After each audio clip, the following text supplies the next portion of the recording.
Your Honor, Ms. Davidson kidnapped these children 12 years ago. Without permission, without documentation, without any right, she kept them away from their mother. We demand full custody and are pressing charges for parental abduction. The judge's eyes shifted to me. I opened my mouth. No sound came out. Parental abduction. I raised those boys. I was there for every moment of their lives. Was I a criminal now? My lawyer touched my arm. Mr. Davidson will address this, he whispered. But I couldn't hear him. My mind was stuck on that phrase, echoing. Parental abduction. My daughter-in-law sat across the courtroom. She hadn't looked at me once since we entered. She hadn't looked at her sons for 12 years either. But the court didn't know that yet. They didn't know what happened that night in 2013. They didn't know why the boys were with me. They didn't know she was the one who disappeared. The judge spoke. We'll hear testimonies next week. Court adjourned. The gavel struck. I stood up. My legs were shaking. My lawyer was gathering files, talking about strategy evidence. I nodded without listening. Because my mind was already gone, 12 years back, to the night everything shattered. 12 years ago. The phone rang at 2:47 a.m. I knew before I answered. Something was wrong. No one calls at that hour with good news. Mom, my son's voice broke. Mom, I need you. Please come. I was already pulling on clothes. What happened? Where are you? Home, just please come, Rachel, the kids, he cut off. I drove through empty streets. Red lights blurred past. My heart pounded against my ribs. 20 minutes felt like hours. The apartment door was open. I rushed inside. My son was sitting on the floor, back against the couch, head in his hands. He wasn't crying. He wasn't moving, just staring into nothing. Daniel, I knelt beside him. Where's Rachel? Where are the kids? He pointed to the nursery. I ran down the hall. The door was open. The nightlight glowed soft yellow. 2 cribs stood against the wall. Both boys were there. Jake, 4, curled under his blanket. Baby Marcus, 3 months, asleep in his crib. But Rachel was gone. I checked the bathroom. Empty bedroom, empty kitchen, empty. I turned back to Daniel. Where did she go? He handed me a piece of paper. His hand was shaking. The note was short, Rachel's handwriting, blue ink on torn notebook paper. I can't do this anymore. Motherhood isn't for me. Don't look for me. They're better off without me. That was it. No explanation, no apology, just 10 words that destroyed everything. I read it twice. 3 times, the words didn't change. When did you find this? I asked. An hour ago, came home from my shift. She was gone. The kids were alone. Jake was crying. Marcus needed a diaper change. The apartment, his voice broke. I looked around. Sippy cups on the floor, scattered toys, a sink full of dishes, a half-eaten sandwich on the counter. She'd just left, in the middle of the night, leaving 2 babies alone, leaving her husband, leaving everything. Did you call her? I asked. 15 times, voicemail, texted, nothing. Her family. They haven't heard from her. I folded the note, tucked it in my pocket. Okay, let's take care of the kids first, then we'll figure out the rest. Marcus stirred in his crib, started crying. I picked him up. Wet, hungry, confused. I changed his diaper, made a bottle, held him as he drank. Daniel hadn't moved from the floor. Jake appeared in the doorway, rubbing his eyes. Grandma. Hey, sweetheart, I tried to smile. Come here. He climbed into my lap. Where's Mommy? The question stabbed through me. Mommy had to go somewhere. When is she coming back? I had no answer. The next morning, we filed a missing person report. The police took notes, asked questions. Was she depressed? Any mental health issues? Financial problems, marriage troubles? Daniel answered mechanically. Yes, depressed. Struggled after Marcus was born. Hadn't seen a doctor. Hadn't talked about it, but he never thought she'd leave. The officer wrote it all down. We'll look into it, but if she left voluntarily, there's not much we can do. She's an adult. She abandoned her children, I said. The note suggests she left willingly. That's not illegal. Child abandonment laws are complicated, since the father came home and the kids aren't in immediate danger. They were alone for hours. I understand your concern, ma'am. We'll investigate. But realistically, without evidence of malicious intent, this is a family matter. We left the station with nothing. No answers, no help, just the note and 2 confused babies. Daniel went back to work 3 days later.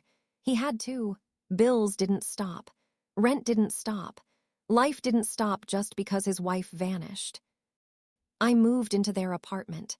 Temporary, we said, until things settled, until Rachel came back or we figured out what to do. She never came back. Days turned to weeks, weeks to months. No word. Her phone went dead. Her social media went silent. Her family heard nothing. Her friends knew nothing. She was gone. And I was left to pick up the pieces. Marcus learned to crawl in my arms. Jake started preschool holding my hand. Daniel worked double shifts to pay for the apartment, for everything, but he was drowning. I saw it in his eyes, the emptiness, the exhaustion. He tried. God, he tried. But working 50 hours a week and raising 2 babies alone broke him. He'd come home at midnight, collapse on the couch, stare at the wall. I took over.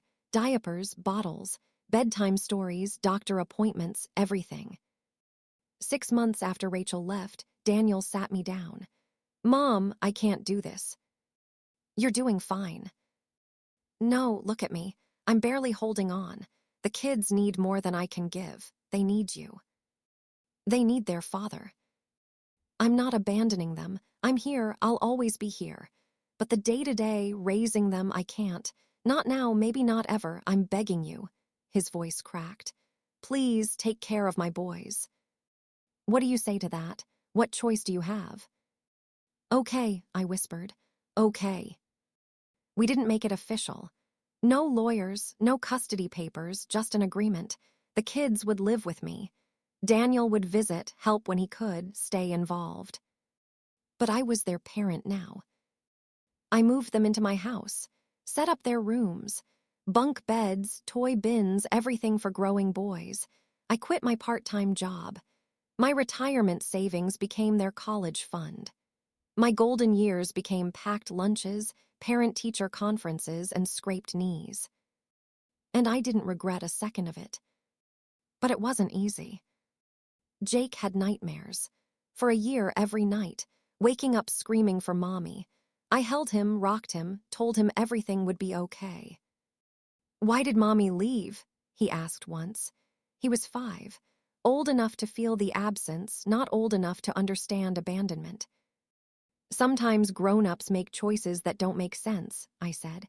But it's not your fault. You're so loved, so much. Did I do something bad? My heart cracked. No, baby, never, you're perfect. Marcus didn't remember her. That first year, he called me Mama.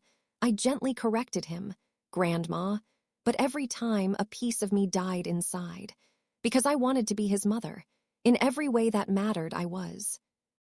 When Marcus was 1, social services came. It was 3 p.m. when the doorbell rang. A woman in a gray suit stood on the porch, clipboard in hand, official badge on her belt. Mrs. Davidson, I'm here to do a welfare check on Jake and Marcus Davidson. My stomach dropped. Who called you? We received an anonymous tip. May I come in? Refusing would look worse, so I let her in. She walked through the house, checked the bedrooms, the kitchen, asked where the kids' parents were. Their mother's gone. Their father's involved but works long hours. I'm the primary caregiver. Do you have legal custody? It's a family arrangement. Her pen scratched on the clipboard. These situations can be complicated. The state prefers formal documentation. I'll need to speak with the father. Daniel came the next day, explained everything. Showed her Rachel's note, the police report, his work schedule. The caseworker listened, took more notes. Your mother's doing an excellent job, she said finally. The kids are clearly well cared for, but I strongly recommend formalizing custody. If something happens, if the mother returns, you could face issues without legal documentation. What kind of issues? I asked. Custody disputes, allegations. It's better to be protected. We nodded, said we'd look into it, but lawyers were something we couldn't afford, and Rachel was gone. Why would we need legal protection from a ghost? We did nothing. That was our mistake. Jake turned 7. Marcus was 3. They were happy, healthy. Jake loved dinosaurs, hated vegetables. Marcus was shy, clingy, always holding my hand. They called Daniel Dad and me Grandma, and that was our family. Broken in origin but whole in practice. I taught Jake to read chapter books. Marcus learned the alphabet sitting on the kitchen floor. We had routines. Sunday pancakes, Friday movie nights, bedtime at 8:00 sharp. Daniel visited twice a week, took them some weekends. He was healing, going to therapy, dating again. His life wasn't defined by abandonment anymore. You saved us, Mom, he said once. I don't know what we'd do without you. You'd figure it out. No, I wouldn't have. I was drowning. You threw me a lifeline. You threw them a lifeline. I didn't know what to say, just hugged him. Year 8, Jake joined Little League. I sat in the bleachers cheering, sunburned, exhausted, and happy. Marcus started kindergarten, cried the first day, ran to me with drawings and stories every afternoon. Other parents asked about their mother. I kept it vague. She's not in the picture. Most didn't press. Some gave me pitying looks. I didn't want pity. I wanted my grandsons to have normal childhoods. They did mostly, but T. He questions lingered. Jake asked less as he grew, learned not to bring it up. Marcus didn't remember her. To him, I was the only mother he'd ever known. Year 10, Jake turned 14, started high school. Moody, distant, typical teenage stuff, but he was good, smart, kind, helped Marcus without being asked, did his homework, made me proud every day. Marcus was 9, obsessed with space, wanted to be an astronaut. I bought him planet books, galaxy posters. We watched documentaries together. Daniel got engaged. Sarah, a kind woman who understood his past, was patient with his sons, respectful to me.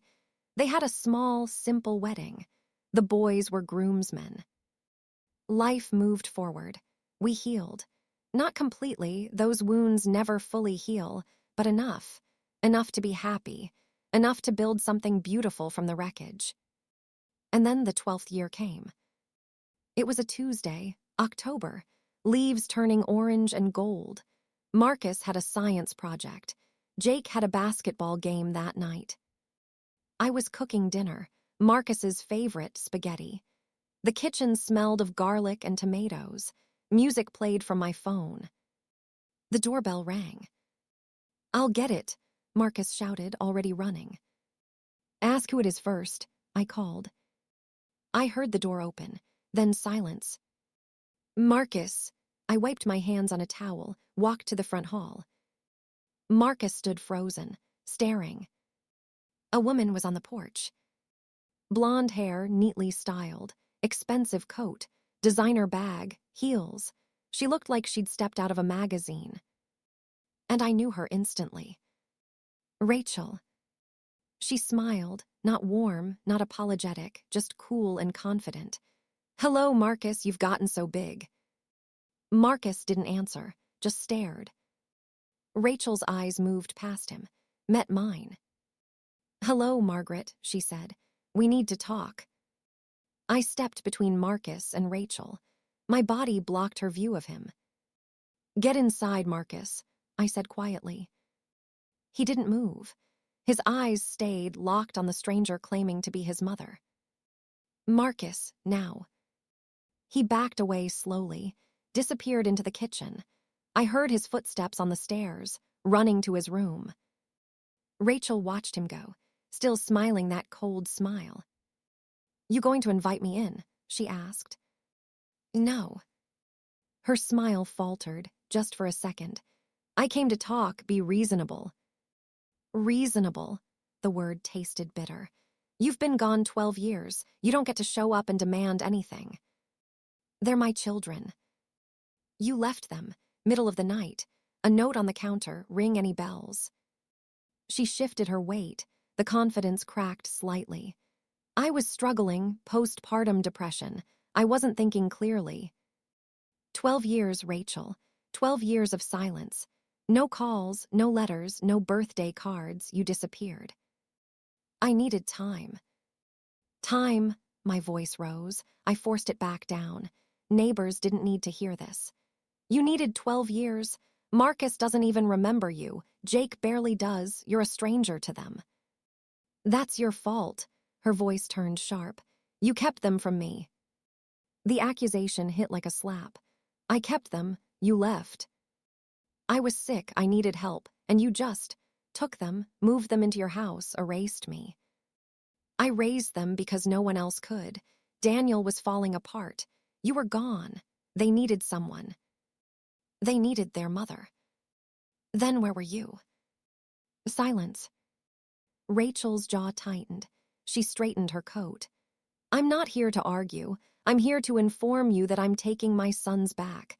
I've consulted with an attorney. I have rights." My heart stopped, started again, harder, faster. "You can't just take them." "Watch me." "They don't know you. They don't want." "They'll adjust. Children are resilient." She pulled a card from her purse, held it out. "Have your lawyer contact mine. We'll handle this properly." I didn't take the card. She dropped it on the porch, turned, walked to a black SUV parked on the street. Expensive, new. She'd done well for herself, wherever she'd been, whatever she'd been doing. She drove away without looking back. I stood there, card at my feet, hands shaking. Jake appeared beside me. Was that her? I hadn't heard him come out. Yes. What did she want? I picked up the card, attorney's name, phone number, address downtown. To talk. About what? I looked at him, 15 years old, tall now, almost a man. He'd grown up without a mother, and now she wanted back in. "Nothing important," I lied. "Go finish your homework." He didn't believe me. I saw it in his eyes, but he went inside anyway. The letter arrived 3 days later. Official letterhead, law firm name in bold. I opened it with trembling fingers. "Dear Mrs. Davidson, this office represents Rachel Davidson in the matter of child custody regarding Jake and Marcus Davidson. Mrs. Davidson seeks full physical and legal custody of her minor children. We request you cease all contact with the children effective immediately and arrange for their transfer to their mother's care. Failure to comply will result in legal action, including potential charges of parental interference and custodial kidnapping. Please respond within 10 business days." Custodial kidnapping. The words blurred. I read them again. They were calling me a kidnapper, for raising abandoned children, for giving them a home when no one else would, for 12 years of sacrifice. I called Daniel. "She can't do this," he said, voice tight with anger. "I'll call her, I'll tell her." "She has a lawyer, Daniel. We need one too." Silence on the line. Then, "I don't have money for a lawyer." "Neither do I." We sat with that reality. Legal representation cost thousands. Money we'd spent on the boys, on food, clothes, sports, school supplies, everything they needed. Money Rachel apparently had plenty of now. "I'll figure something out," Daniel said finally. I'll take out a loan, sell something. We're not letting her do this. I found an attorney through a friend. Older woman, experienced in family law. She listened to our story in her small office, took notes, asked questions. "Do you have any legal custody documentation?" she asked. "No, it was a family arrangement." "The note Rachel left, do you still have it?" "Yes." "Police report from when she went missing?" "Yes." "Any communication from her over the 12 years? Texts, emails, calls?" "Nothing." The lawyer leaned back. "That's actually good, proves abandonment. But here's the problem: biologically, legally, she's still the mother. Courts favor reunification when possible. She'll argue she was mentally ill, got help, and now she's stable and wants her children back." "But they don't know her. They don't want to go." "How old is Jake?" 15. "The court will consider his preference. Marcus is 11. "Yes." "Harder to gauge, but ultimately we need to prove she's unfit or that removal from your care would harm them. Her abandonment helps. Her lack of contact helps. But she'll have a narrative.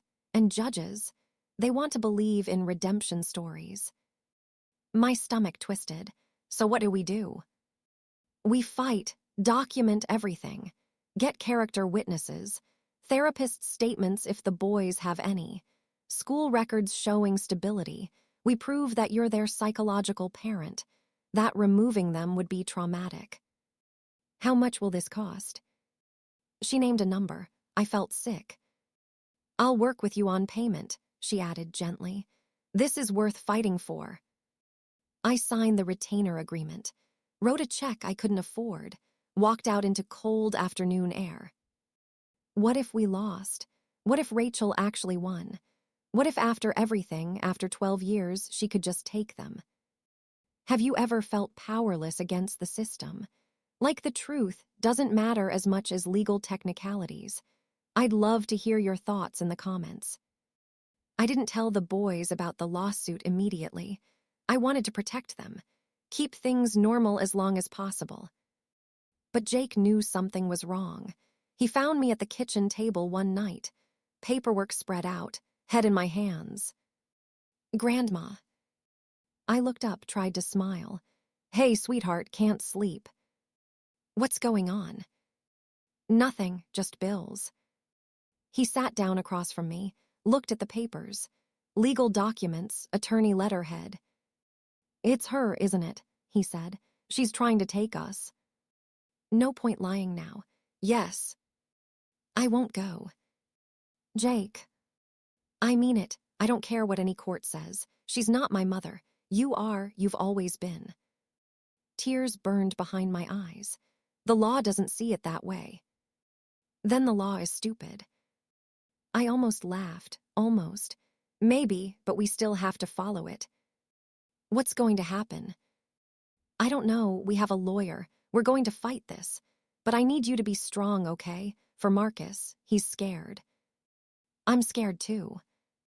"I know, baby, me too." He reached across the table, took my hand. 15 years old and trying to be brave, trying to be the man he'd had to become too early. "We'll be okay," he said. "We have to be." I squeezed his hand, hoped he was right. The first court date arrived faster than I expected.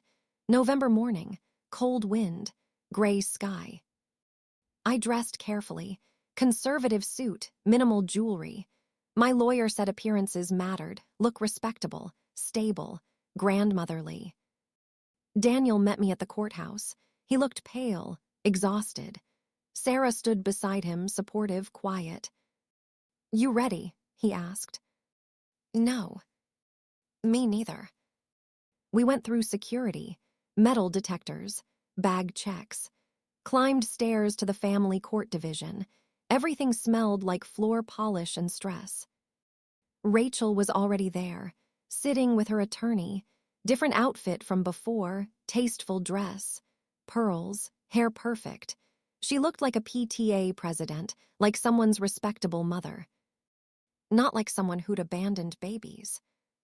Our lawyer gestured us to seats. "Don't react to anything," she whispered. "Stay calm, let me handle it." The bailiff called the case. We all stood. The judge entered, middle-aged man, gray hair, tired eyes.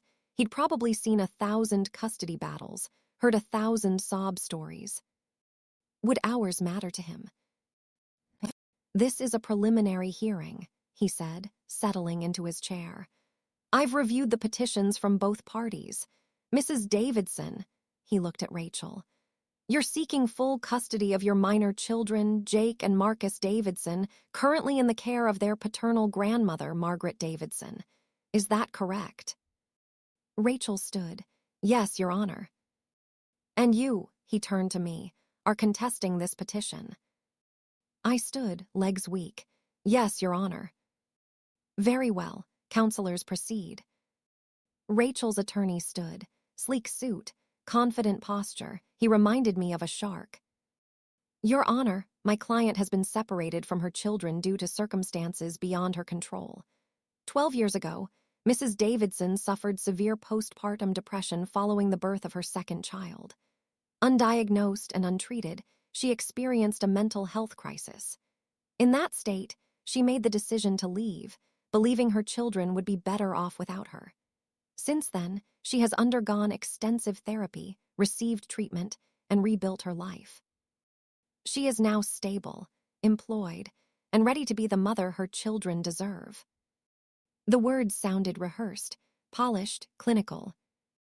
He continued.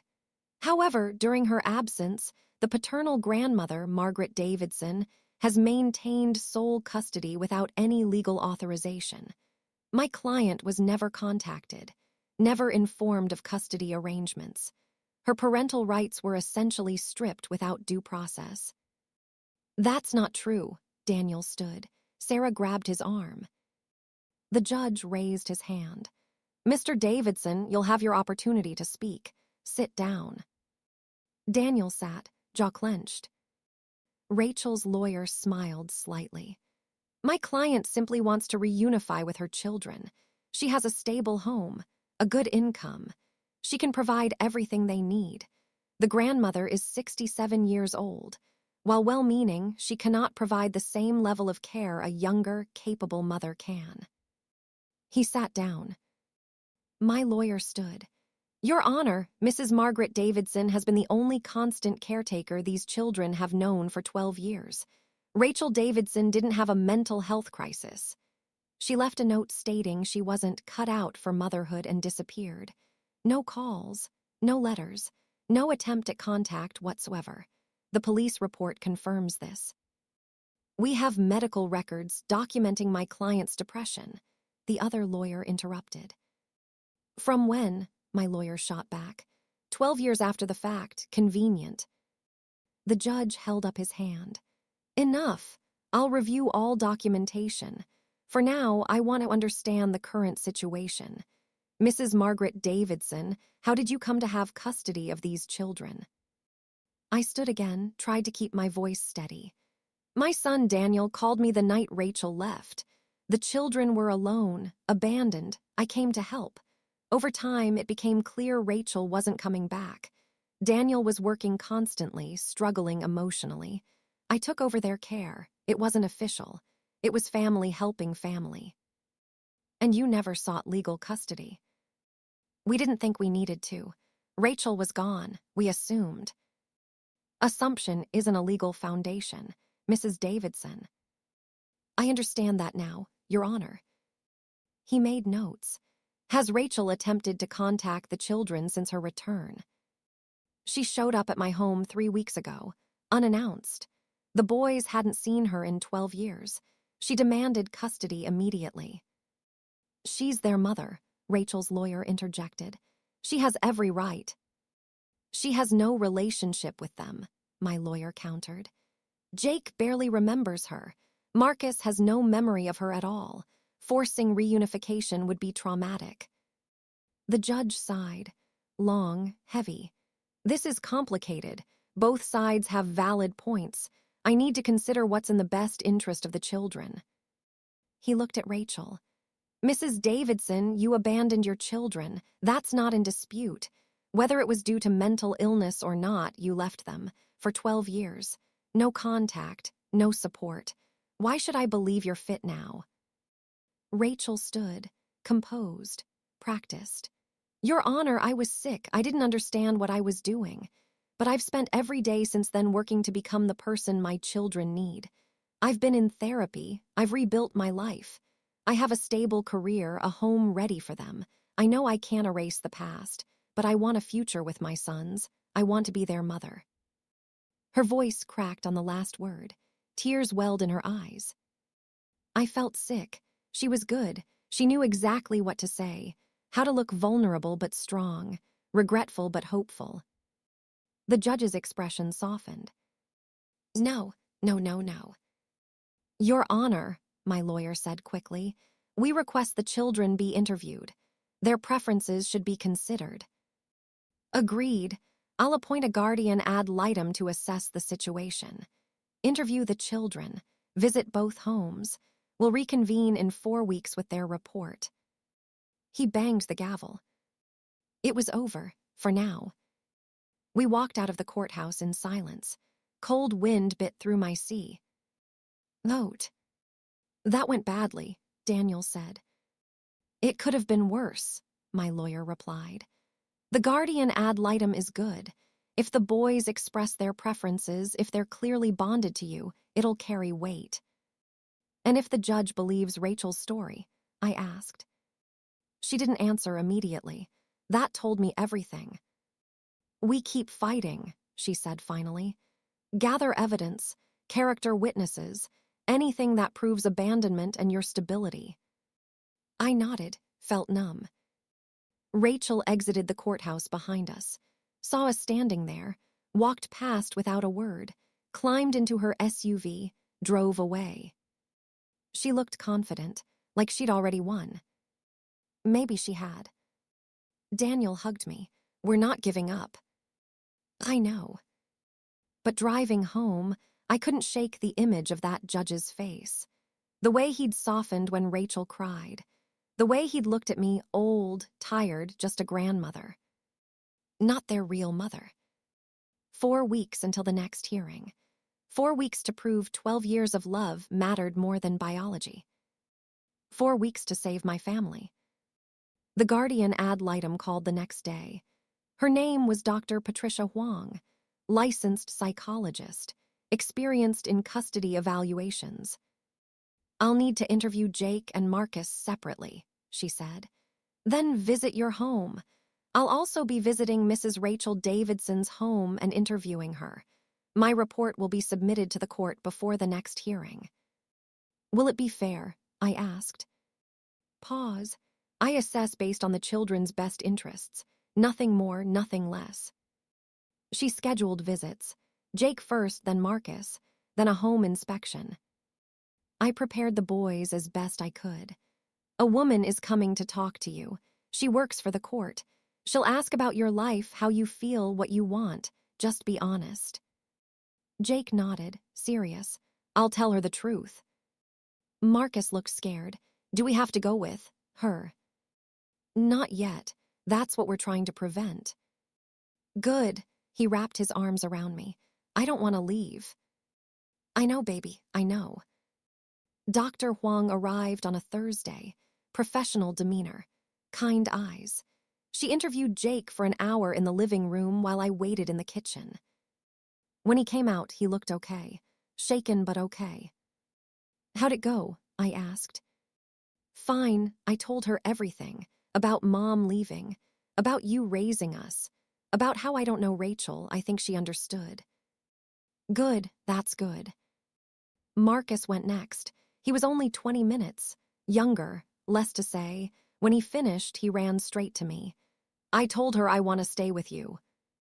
Dr. Huang toured the house, checked the bedrooms, the kitchen, asked about routines, school activities, took notes constantly. Thank you for your time, she said at the door. I'll be in touch after I complete the rest of my assessment. And she left. Now we waited. 2 weeks passed. Slow, agonizing. Every day felt like standing on the edge of a cliff, waiting to fall. Then Dr. Huang's report came. My lawyer called. I just received the guardian ad litem's evaluation. My heart stopped, and it's mixed. She acknowledges the boys have a strong bond with you, that you've provided excellent care. But she also notes that Rachel has made genuine efforts to rehabilitate. That reunification is typically in the best interest of children. She's recommending we give them to Rachel. Not entirely. She's recommending a gradual transition. Supervised visits first, then overnight stays, then joint custody, eventually full custody to Rachel if things go well. That's insane. The boys don't want that. She noted their preferences, but she also said children often resist change, even beneficial change. Her professional opinion is that with time, they'll adjust. I couldn't breathe. We're going to lose. Not yet, we still have the hearing. We can challenge her findings, but Margaret, you need to prepare yourself. The judge may side with her. I hung up, sat at the kitchen table, stared at nothing. 12 years, gone just like that. Because biology trumped love. Because the system believed in redemption over reality. The next hearing was in 2 weeks. 2 weeks to figure out how to save them. 2 weeks before everything fell apart. Jake found me there. Grandma. I looked up, wiped my eyes. I'm fine. You're crying. I'm fine, I repeated. He sat down. We're losing, aren't we? I wanted to lie, protect him, but he deserved the truth. Maybe the report, it's not good. He was quiet for a long moment. Then, there has to be something we can do, some way to prove she's lying. She's not lying about being sick. She probably was depressed. But she's lying about everything else, about wanting us back, about being a good mother. She doesn't love us. She just wants to look good. Or maybe she wants something else. Money, control. I don't know, but people don't just abandon their kids and then suddenly care 12 years later. He was right. Something felt off about Rachel's sudden return. Her timing, her confidence. What are you thinking? Jake asked. D. I looked at him, 15 years old, smart, observant. I'm thinking maybe we need to dig deeper, find out what Rachel's really after. How? I don't know yet, but we have 2 weeks. Let's use them. For the first time in days, I felt something other than despair. I felt determined. The next morning, I drove to Daniel's old apartment building, the place where it all started, where Rachel left that note 12 years ago. I hadn't been back since we moved the boys out. The building looked the same. Red brick, chipped paint on the entrance door, laundry hanging from a few balconies. I went inside, climbed stairs to the second floor, stood outside what used to be Daniel's unit. Someone else lived there now, different name on the door. But Mrs. Chen still lived next door. I knocked. Shuffling footsteps, the door cracked open, chain still attached. An elderly Asian woman peered through the gap. Yes. Mrs. Chen, I don't know if you remember me. Margaret Davidson. My son Daniel lived next door about 12 years ago. Oh, yes, I remember, the young man with the babies and the wife who left. She unhooked the chain, opened the door wider. Come in, come in.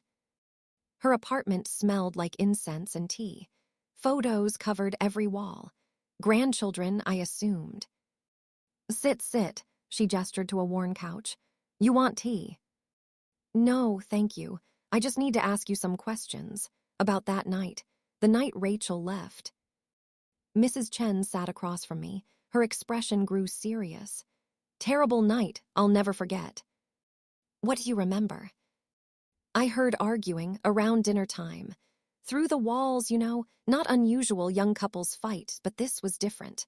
Loud, angry, then crying. Baby crying, woman crying, everything crying. My pulse quickened. Rachel was crying. Yes, but angry crying. Not sad. Angry. She was yelling something about being trapped, about not wanting this life. I remember because I almost called the police, but then it got quiet. What time was this? Maybe 7 o'clock, 8. Then later, maybe 10, I heard the door slam. I looked through my peephole, saw her leaving, big suitcase, moving fast, like she was running away. Did you see her face? No, just her back, but it was her. I recognized her coat. Was anyone with her? Mrs. Chen paused, thought hard. I don't think so. No, she was alone. And the babies. I heard them crying after she left, for a long time. No one came to check. I almost went over myself. But then your son came home. Maybe 2 hours later, the crying stopped. 2 hours. Rachel had left those babies alone for 2 hours before Daniel came home. Did you ever see Rachel again, before or after that night? Never, she just disappeared. I told the police when they came asking. They wrote it down, but nothing happened. I pulled out my phone. Would you be willing to write down what you just told me? Sign it. It could help in a custody case. She nodded slowly. If it helps those babies, yes. They were so sweet. I used to see you with them, taking them to the park. You were good to them. Thank you. She found paper, wrote out her statement in careful handwriting, signed and dated it. One piece of evidence, not much, but something. I visited 3 more neighbors from that building. 2 didn't remember much. 1 had moved in after Rachel left. But Mr. Torres on the first floor remembered. That woman was trouble, he said, arms crossed. Always complaining, babies too loud, husband worked too much, nothing was ever good enough. Did you see her the night she left? Saw her getting into a car, not her husband's car, someone else's. I froze. Someone picked her up. Yeah, dark sedan. I was taking out trash. Saw her throw a suitcase in the trunk. She looked, I don't know, not sad, almost excited, like she was escaping. Did you see who was driving? No, too dark, but it was a man. I think couldn't see clearly. A man, a car. This wasn't a mental health crisis. This was planned. Would you write this down for me, as a statement? He shrugged. Sure, if it helps.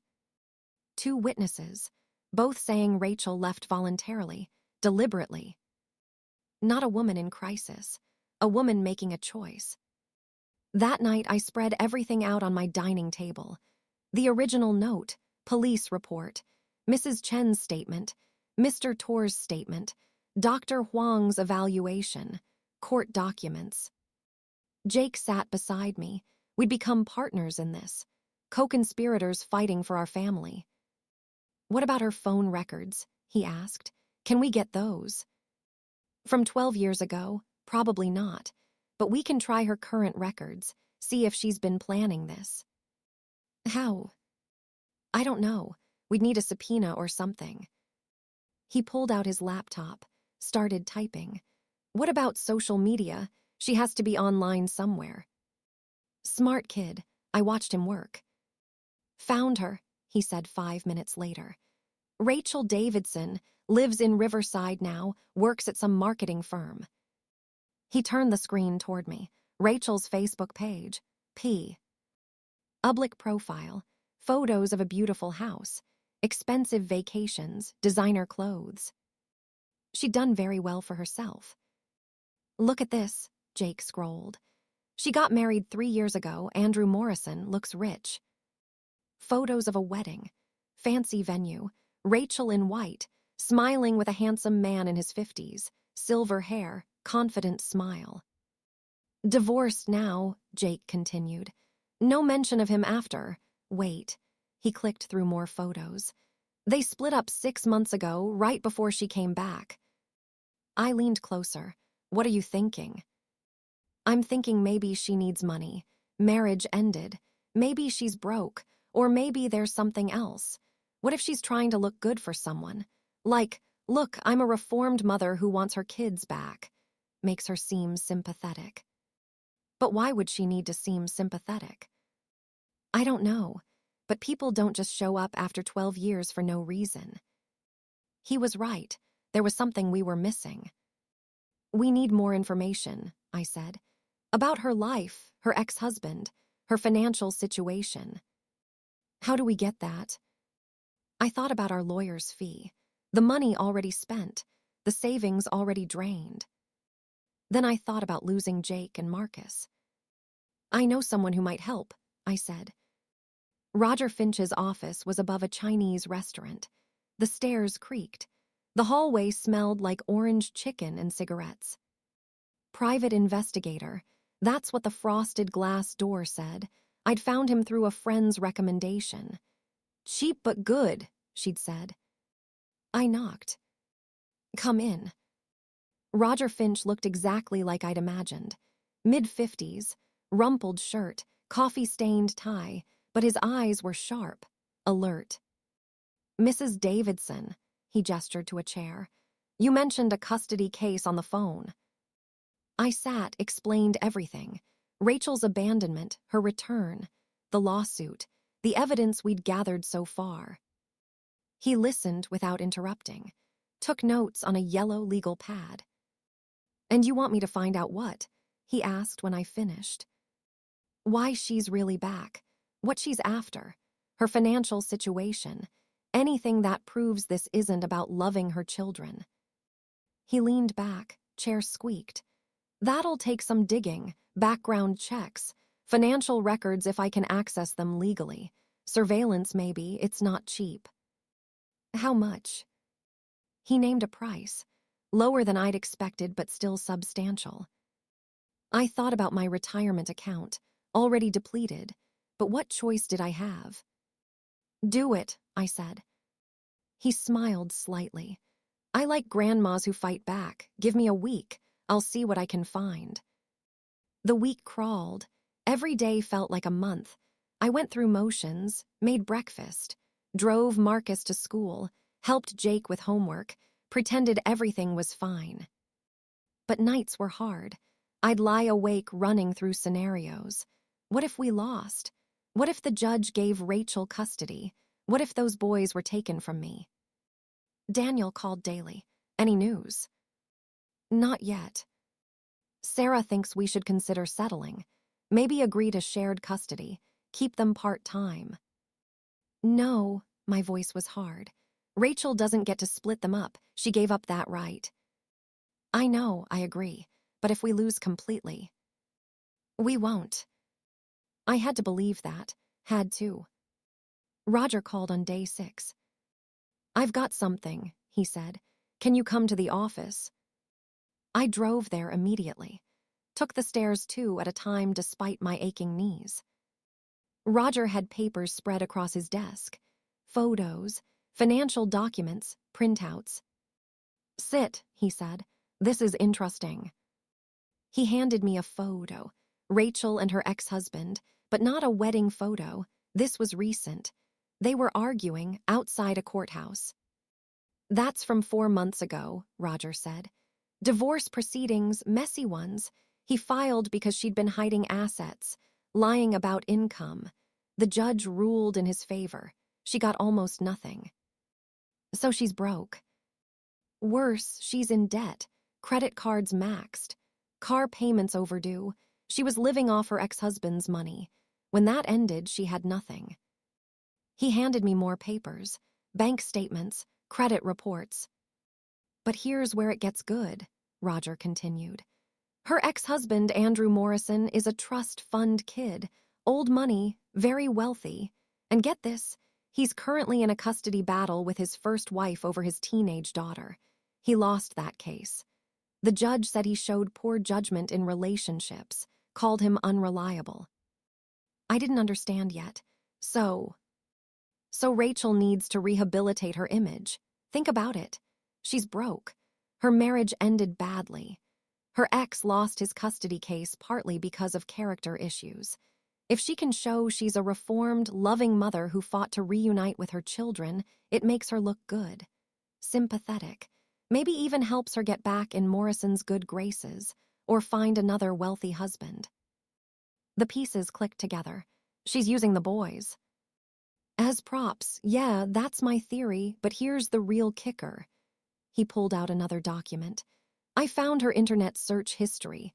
Public Wi-Fi at the library, not SM. Art on her part.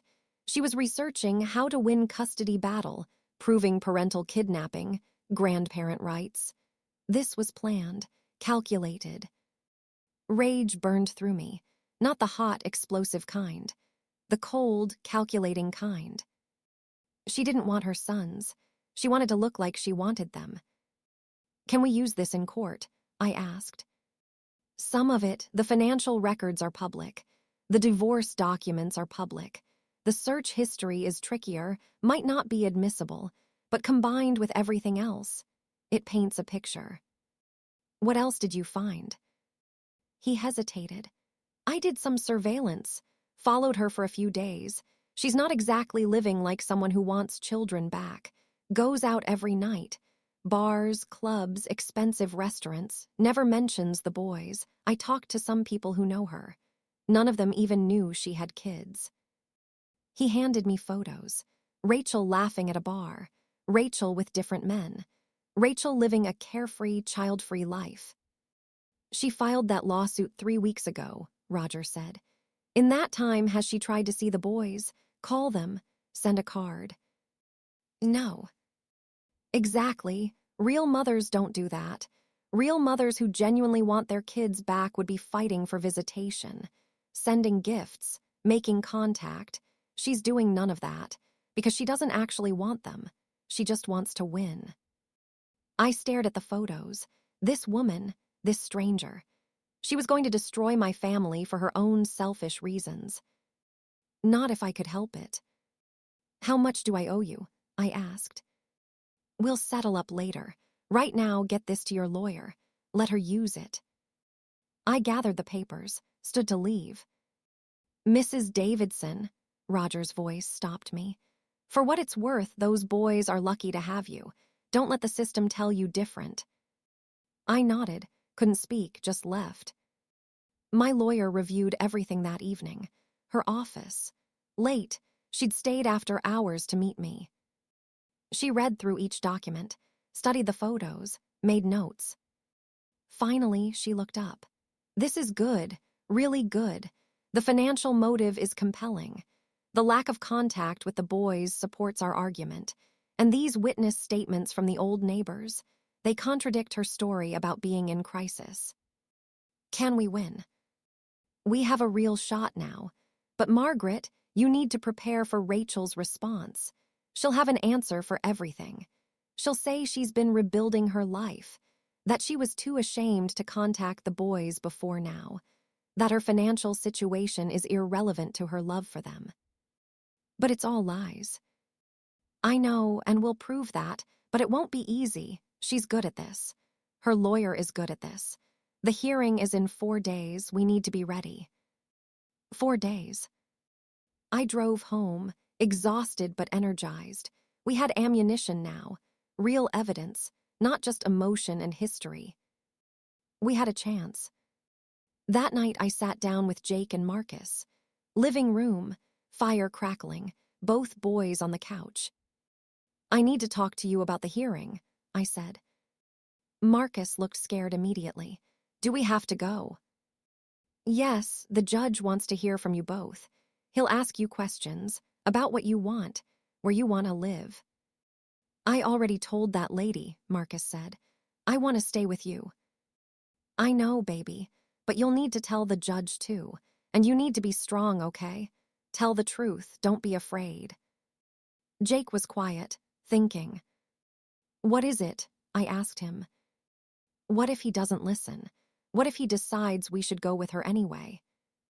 Then we'll appeal. We'll keep fighting. But Jake, I need you to understand something. If the worst happens, if the judge rules against us, I need you to be okay. To take care of Marcus. To be strong. I don't want to be strong. I want to stay home. His voice cracked. 15 years old and trying not to cry. I pulled both boys close. I know, I want that too. And we're going to do everything we can. But no matter what happens, we're family. That doesn't change, ever. Marcus buried his face in my shoulder. I'm scared. Me too, but we're going to face this together. We sat like that for a long time, the fire burning low, the house quiet, just the three of us holding onto each other. Whatever happened in that courtroom, I'd fight until my last breath.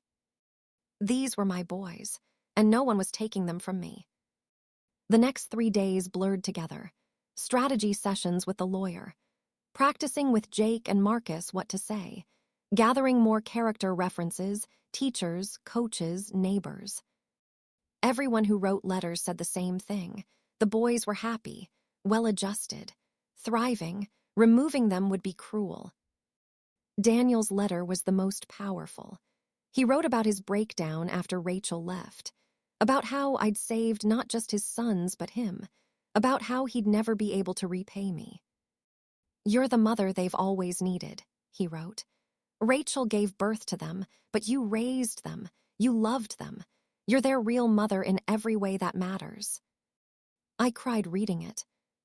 Sarah wrote one too, about how Jake and Marcus had welcomed her into the family, how they talked about me constantly, how clear it was that I was their anchor. Our lawyer compiled everything into a thick brief: evidence, statements, financial records, photos, witness testimonies. "This is our case," she said. "Everything we've got, tomorrow we present it, and we pray the judge sees the truth." Tomorrow. The final hearing.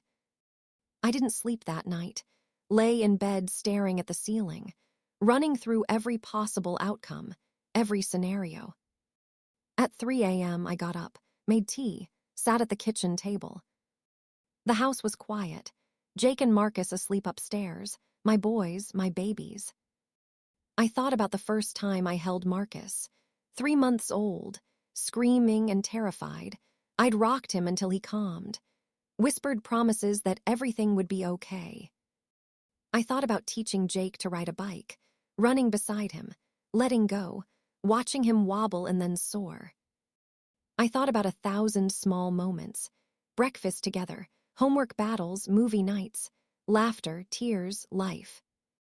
12 years of being their grandmother, their parent, their everything. Tomorrow, a judge would decide if that was enough. Morning came too fast. I dressed carefully. Same conservative suit, hair neat, minimal makeup. Jake wore a button-down shirt. Marcus wore his Sunday best. Both looked terrified. "Remember," I told them in the car, "just tell the truth, be respectful, answer clearly. You've got this." Marcus held my hand the entire drive. Daniel met us at the courthouse. He looked like he hadn't slept either. Sarah was with him, supportive and quiet as always. "You ready?" he asked. "No, but let's do this anyway." We went through security, climbed those familiar stairs, entered the courtroom. Rachel was already there, same composed expression, designer suit, perfect hair. But I noticed something this time. She looked tired, strain around her eyes, tension in her jaw. She was worried. Good. Our lawyer arrived, briefcase full of evidence. "Showtime," she said quietly. "Let's bring this home." The bailiff called for everyone to rise. The judge entered. This was it, the moment everything came down to. I looked at Jake, at Marcus, at Daniel. My family.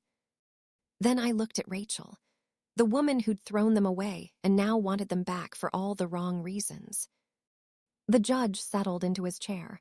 "Let's proceed." And the battle began.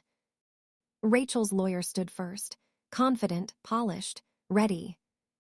"Your Honor, we've reviewed the opposition's materials. While we sympathize with Mrs. Margaret Davidson's attachment to the children, the facts remain clear. Rachel Davidson is the biological mother. She has rights. She's completed therapy, maintained stable employment, and demonstrated genuine remorse for past actions. The character assassination attempts by the opposition, financial speculation, surveillance photos, are irrelevant to her capacity as a mother. He gestured dismissively at our stack of evidence, like it meant nothing. My client made mistakes. She's owned them.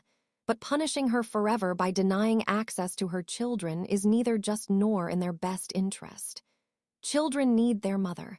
The court should facilitate reunification, not prevent it. He sat down, smiled at Rachel. She nodded slightly. My lawyer stood, slower, deliberate. Your Honor, this isn't about punishment. It's about truth. Rachel Davidson didn't have a temporary crisis. She made a calculated decision to abandon 2 infant children in the middle of the night. We have witness testimony. She held up Mrs. Chen's statement. From neighbors who heard arguments hours before she left, who saw her leaving with a suitcase getting into another person's car. This wasn't a breakdown. This was planned. She placed the statement on the judge's bench. For 12 years, Rachel Davidson made 0 attempts to contact her children. 0. No calls, no letters, no birthday cards, nothing. Then suddenly, immediately after her divorce from a wealthy man, after her finances collapsed, she reappears demanding custody. The timing isn't coincidental. She pulled out the financial records, the divorce documents. She's not here because she loves these children. She's here because winning custody makes her look good, rehabilitates her image, perhaps even attracts another wealthy partner. The children are props in her personal redemption story. Rachel's jaw tightened, first crack in her composure. Most tellingly, my lawyer continued, since filing this lawsuit 5 weeks ago, she's made no effort to see the boys. No requests for supervised visitation. No gifts. No contact. A real mother desperate to reunite with her children would be fighting for every minute with them. But she's not, because this isn't about reunion. It's about winning. She returned to our table, sat down beside me. The judge looked between both lawyers, then at Rachel, then at me. Mrs. Rachel Davidson, please take the stand. Rachel stood, smoothed her skirt, walked to the witness box, raised her right hand, swore to tell the truth. The whole truth. I wondered if she even knew what that was anymore. Her lawyer approached. Mrs. Davidson, can you explain to the court what happened 12 years ago? Rachel's voice was soft, practiced. I was suffering from severe postpartum depression. After Marcus was born, I felt like I was drowning. I couldn't sleep, couldn't eat, couldn't think straight. I felt like a terrible mother, like my children would be better off without me. Tears welled in her eyes, on cue. So one night I left.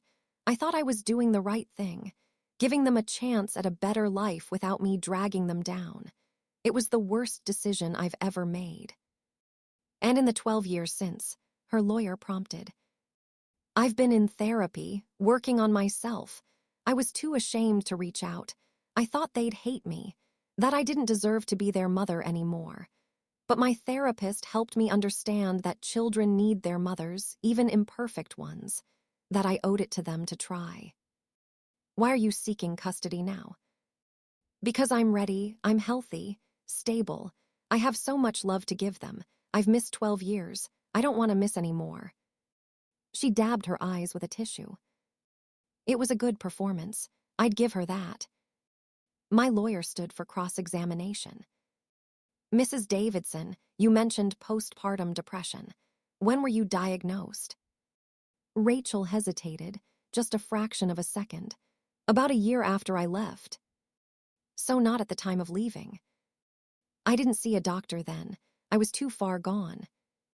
But you were functional enough to pack a suitcase, arrange transportation, and leave. I was operating on autopilot.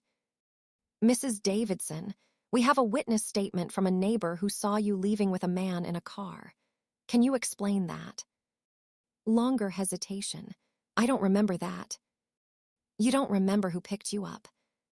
It was 12 years ago. Was it a romantic partner? I know. I don't think. You're under oath, Mrs. Davidson. Rachel's composure slipped. It might have been someone I was seeing, but that doesn't change. So you left your husband and infant children for another man. It wasn't like that. How many times in 12 years did you call your children? I told you I was ashamed. How many times? None. How many letters did you send? None. Birthday cards, Christmas cards, any contact whatsoever? No, but... And since filing this lawsuit 5 weeks ago, how many times have you requested visitation? Rachel was silent. Mrs. Davidson, I was waiting for the legal process. You could have asked for supervised visits. You could have sent gifts. You could have written them letters. Did you do any of that? No. Why not? I don't know, I thought. You thought winning in court was more important than actually seeing your children. That's not fair. What are your son's favorite subjects in school? Rachel blinked. What? Their favorite subjects. What do they like to study? I don't know yet. What size shoes do they wear? I haven't. What are they allergic to? I'm sure Margaret can tell me. Do they play any sports? Your Honor, Rachel's lawyer stood. This is badgering. I'm establishing, my lawyer said calmly, that Mrs. Davidson knows nothing about these children because she's made no effort to know them. She wants custody of strangers. The judge nodded. Continue. My lawyer faced Rachel again. Your ex-husband, Andrew Morrison, he's quite wealthy, isn't he? I don't see how that's relevant. You were married for 3 years, divorced 6 months ago. The settlement wasn't favorable to you, was it? The divorce was complicated. You're currently in significant debt. Credit cards maxed out. Car payments overdue. Correct. Rachel's face flushed. My finances are my business. They're relevant when determining motive. You need money. You need to rehabilitate your image. Winning custody of the children you abandoned makes you look sympathetic, redeemed, maybe even helps you find another wealthy partner. That's disgusting. Is it true or not? I want my children because I love them. You don't even know them. The words hung in the air, sharp, undeniable. Rachel's eyes filled with tears, real ones this time, but not from love, from rage, from being exposed. No further questions, my lawyer said. The judge called a 15-minute recess. We stood in the hallway. Jake paced. Marcus clung to my side. Daniel looked like he might be sick. That was good, right? Jake asked. She looked bad up there. It was very good, our lawyer confirmed.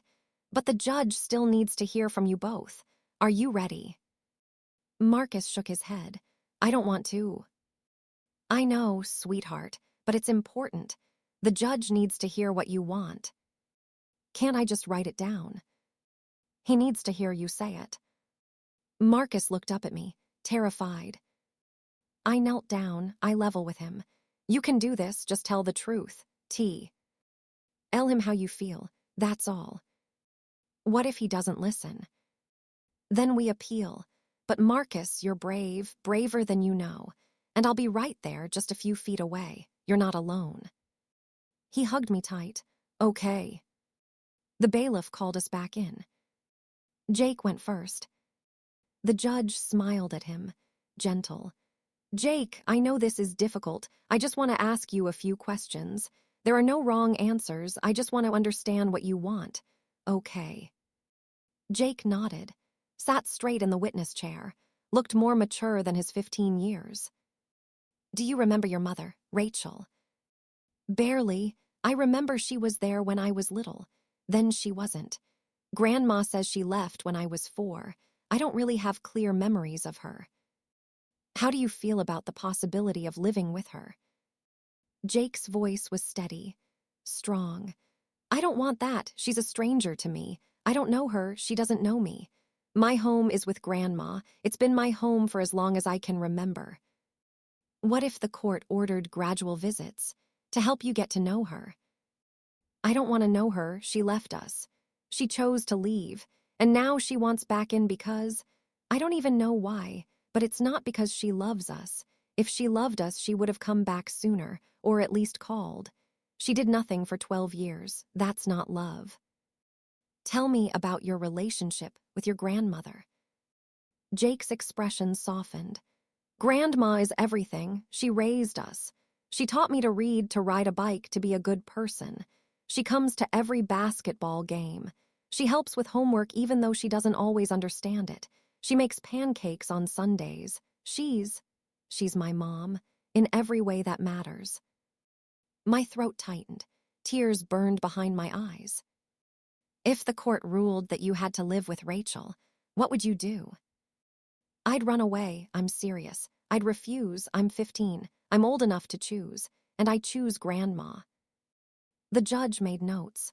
Thank you, Jake. You can step down. Jake returned to his seat beside me. I squeezed his hand. Then it was Marcus's turn.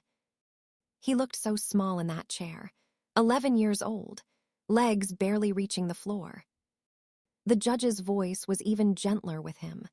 Hi, Marcus. I'm Judge Harrison. I just want to talk to you for a few minutes. Is that okay? Marcus nodded, barely. Do you know who Rachel is? She says she's my mom, but I don't remember her. How does that make you feel?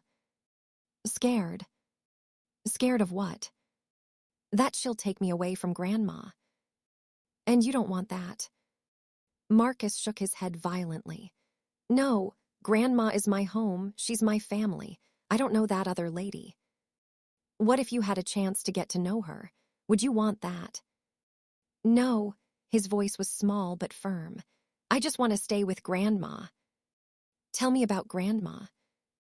Marcus's face lit up slightly.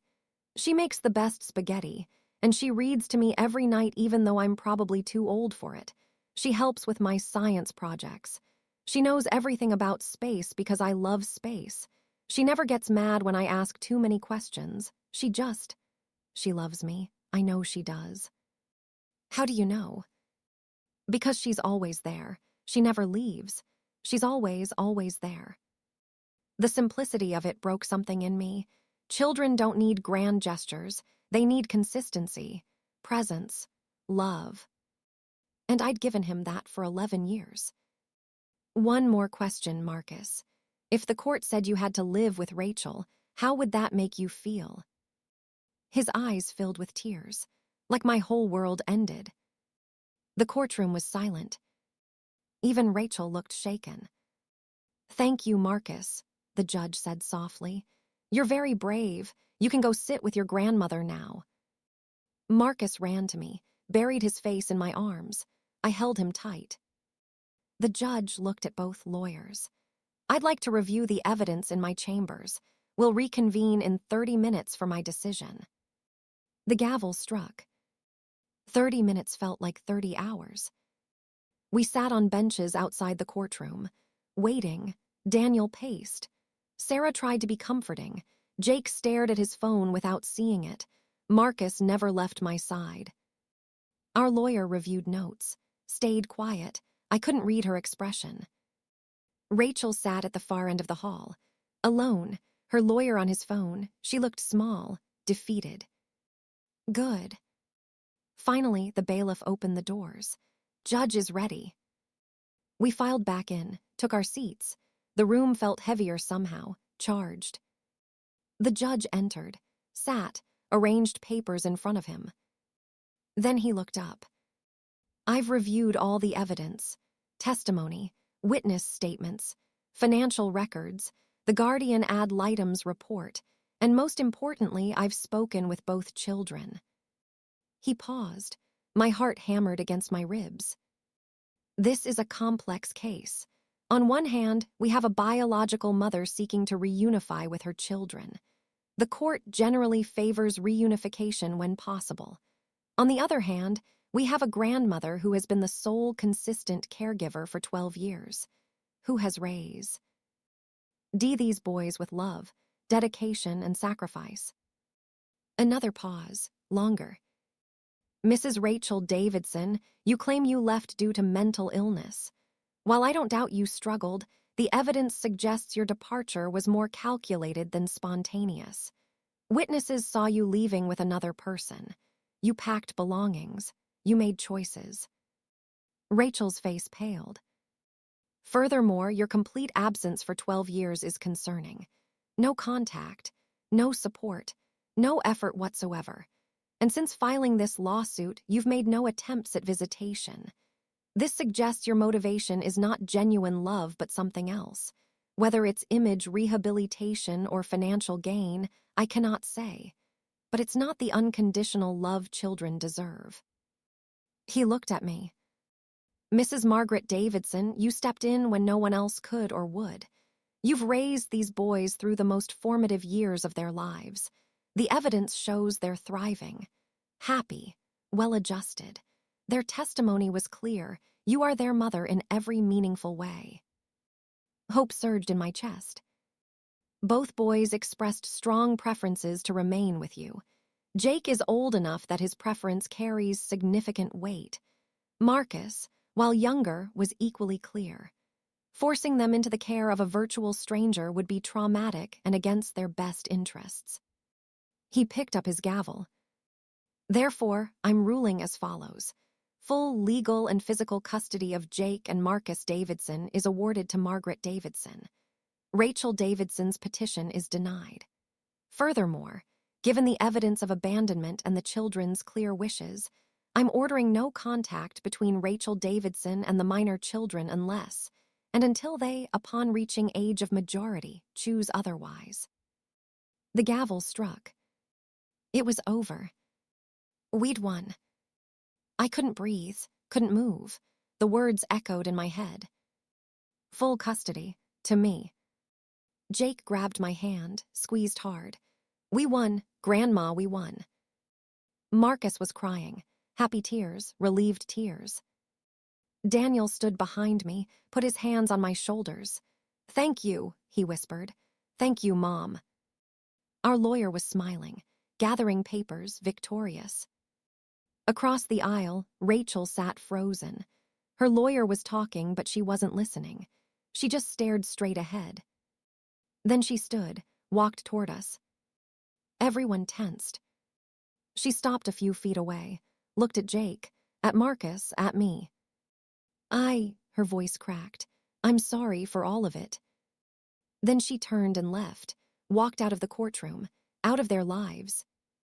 Maybe she meant it, maybe she didn't.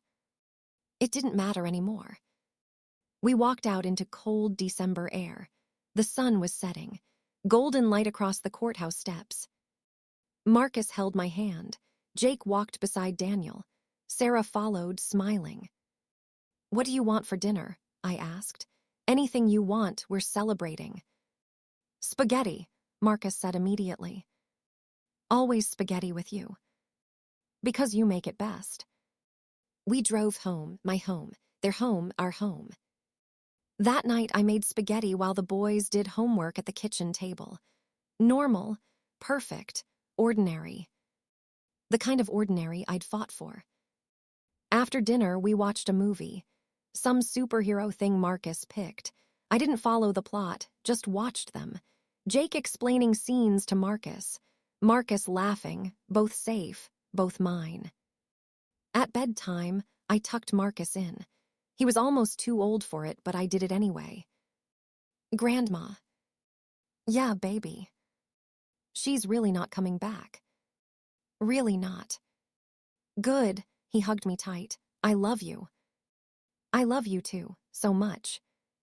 I kissed his forehead, turned out the light, stood in the doorway watching him settle into sleep. Jake appeared beside me. You okay? Yeah, you. Relieved, exhausted, happy, he smiled. Thank you for fighting for us. I'd fight anyone for you, always. He hugged me, tall enough now that I had to reach up. You're the best mom we could have asked for. I'm your grandma. You're our mom. That's what the judge said. That's what we know. That's what matters. He went to his room. I stood in the hallway between their two doors, guardian of their sleep, their dreams, their futures. Weeks passed, then months. Life returned to normal. Jake's basketball season ended with his team making playoffs. Marcus's science project on Mars won second place at the school fair. Daniel and Sarah announced they were expecting a baby. The boys would have a younger sibling, a fresh start for Daniel, a new chapter. Rachel never contacted us. I heard through mutual acquaintances that she'd moved out of state, started over somewhere else. I hoped she found peace, real peace, not the kind bought with lies and manipulation. And I hoped someday she'd understand what she'd given up. Not just two boys, but the privilege of watching them grow, of being part of their lives. That was her loss, not theirs. 1 year later. Jake's 16th birthday. We had a party. Friends, family, too much cake. He opened presents, a new basketball, video games, gift cards. Then Daniel handed him an envelope.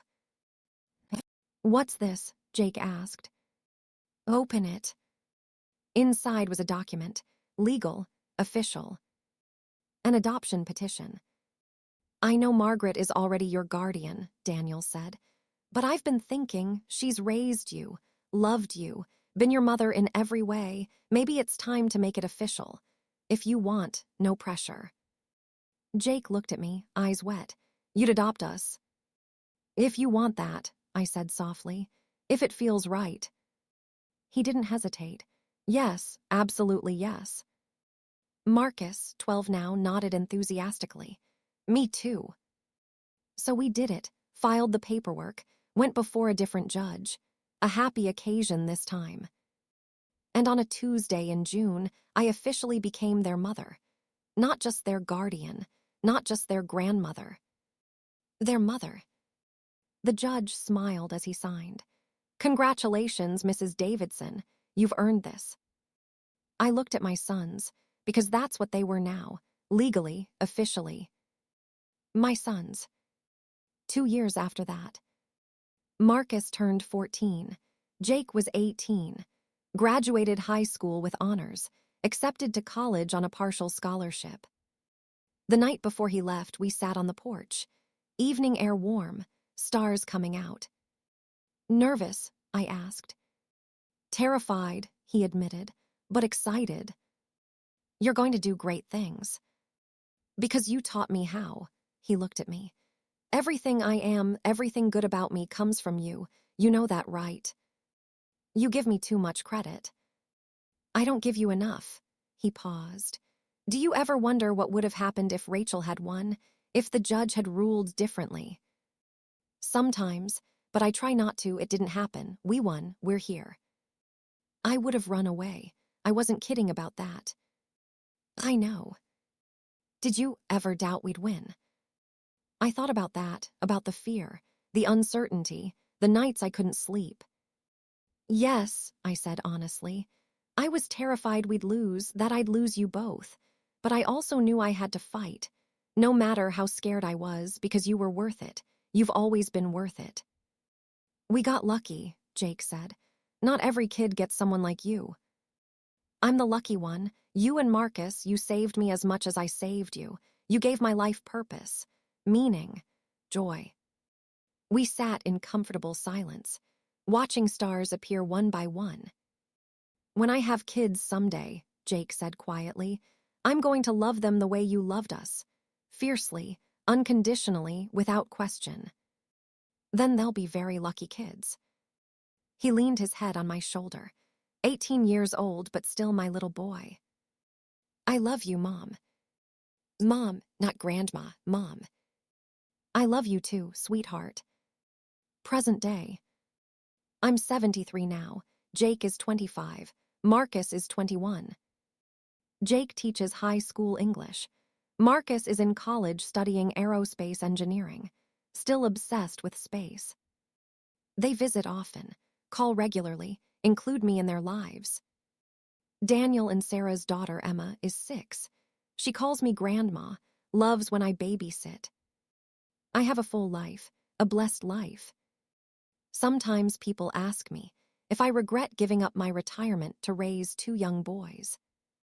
I never do. Because the truth is simple. Love isn't about biology. It's not about what's easy or convenient. It's about showing up, day after day, through the hard moments and the beautiful ones. It's about being there when you're needed most. Rachel gave birth to those boys, but I raised them. I loved them. I became their mother. And I'd do it all again in a heartbeat. To anyone reading this who's fighting for the children they love, whether you're a grandparent, foster parent, or anyone stepping in where others stepped out, don't give up. The system isn't perfect. The battles are hard, but love wins, truth wins, consistency and sacrifice win. And to those children who found homes in unexpected places with unexpected people, you're not accidents. You're not second choice. You're exactly where you're supposed to be, loved by exactly who's supposed to love you. Family isn't always blood. Sometimes it's choice. Sometimes it's sacrifice. Sometimes it's a grandmother who became a mother because that's what love required. Have you ever had someone fight for you when they didn't have to? Or have you been that person for someone else? I'd love to hear your story in the comments. Because we're all in this together, building families from love instead of just biology. Thank you for letting me share mine.